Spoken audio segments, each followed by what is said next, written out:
अपनी महान भारतीय परंपरा की ओर से आप सभी का अभिनंदन। विवेक ज्ञान के इस चैनल में आपका पुनः स्वागत है। आज शिष्य और गुरु एक साथ बैठे हुए हैं। कई सारे विषयों पर चर्चा चल रही है। उसी क्षण गुरु शिष्य से पूछते हैं कि हे प्रिय शिष्य,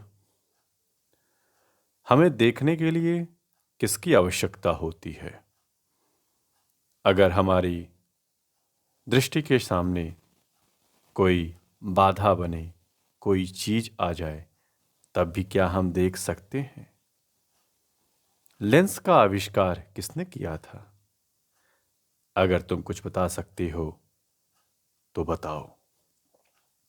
तब शिष्य अपनी विचार और मन के असीम बिंदुओं को जोड़ते हुए उत्तर देता है कि गुरुदेव, हमारे शरीर के 9 द्वारों में 2 द्वार हमारी आंखें हैं और ये आंखें पंच ज्ञानेंद्रियों में से एक हैं। सृष्टि रचिता द्वारा निर्मित इस भौतिक संसार को देखने के लिए उन्होंने ही शरीर में इन आंखों को बनाया। इन आंखों के माध्यम से ही हम जो चाहे देख सकते हैं।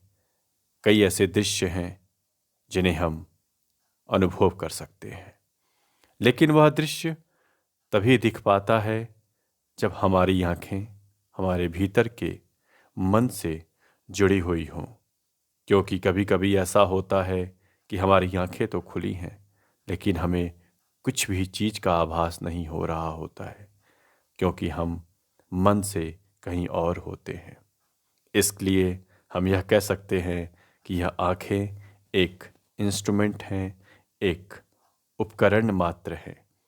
इन उपकरणों पर, इन आँखों पर जब प्रकाश पड़ता है, तब वह सामने उपस्थित किसी भी चीज को देखने लगती है। लेकिन हमारे गौतम ऋषि द्वारा रचित न्याय दर्शन में कुछ और लॉजिक, कुछ और तर्क दिखा दिया गया है। न्याय दर्शन में वर्णन है कि अगर हमारी आंखों के सामने कोई दीवार हो तो दीवार के उस पार उपस्थित वस्तु को नहीं देख सकते, लेकिन अगर हमारी आंखों और वस्तु के मध्य कांच, अभ्रक या स्फटिक रख दिया जाए तो वस्तुएं और भी स्पष्ट दिखाई देती हैं। अतः हम समझ सकते हैं कि सूक्ष्म वस्तुएं दिखाई देने लगती हैं। इन्हीं वस्तुओं को देखने या इनके सूक्ष्म स्वरूप को पहचानने के लिए सुश्रुत ने इनका उपयोग किया होगा। तभी तो वह कैटरेक्ट की सर्जरी कर पाए और विश्व के प्रथम सर्जन कहलाए।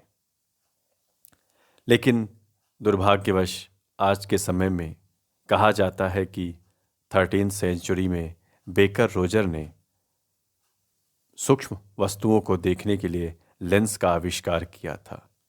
लेकिन हम यह जान सकते हैं कि, और हम कह भी सकते हैं कि लेंस का ज्ञान तो हमारे देश में बहुत पहले से था। हमारे वेदों के दर्शन में है, हमारे अन्य संहिताओं में है। अतः हम कर सकते हैं कि हमारे देश में सूक्ष्म वस्तुओं को देखने का ज्ञान बहुत पहले से हो चुका था, बहुत पहले से इसका उपयोग हो रहा था।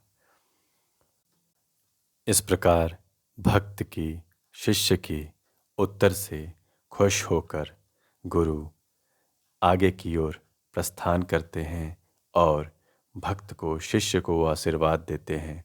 ऐसे ही अपनी संस्कृति, अपनी परंपराओं और अपने रीति रिवाजों, खोज इत्यादि विषयों पर अपनी जागरूकता, अपने ज्ञान को बढ़ाते रहे। ओम शांति, ओम शांति, ओम शांति।